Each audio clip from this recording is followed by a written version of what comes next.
If you remember last week, we talked about zinc and why it doesn't hold your patina, and why it's, why it pits, it oxidizes. It just does so many different things, even though it's a very nice metal to use for stained glass. However, so let me show you. I told y'all I've had zinc, and so I want to show you. This is the back side of the zinc. This is the way it came out of the box. That's good. You can see it, yeah. So this is the way it came out of the box, okay?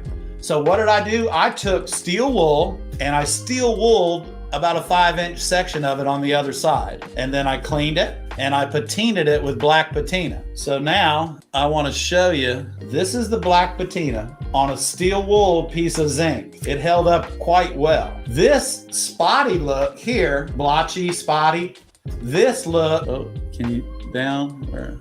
Right there. Right there. Yeah, you Okay. can see. Is not steel wool.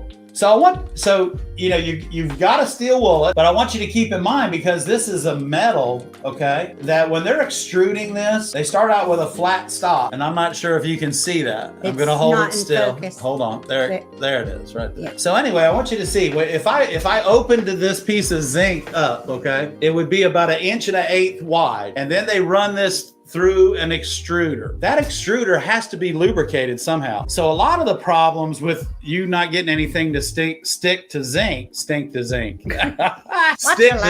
lot of people stink to zinc, but you don't want to, this has got an oil on it from the manufacturing process. That has to be clean. Yeah, nothing will stick to that. Nothing will stick to that, period. But if you clean it with, that's cleaned with steel wool, y'all. Look at that. And I didn't do anything else to it. And I think last week someone said they used gun bluing to Same thing. Susan's do your zinc. That looks just like gunmetal blue. I told Barbara, I was like, wow, that is really how close that really is. But if you clean this up with steel wool, I believe you'll get that look that you want around the outside of your small window. So thank you guys for watching. We'll see you next Monday night. Have a good evening. Ray, back to you, buddy. Thumbs up. Thank you all. We'll see you next week. Good night, everybody. Thanks for tuning in.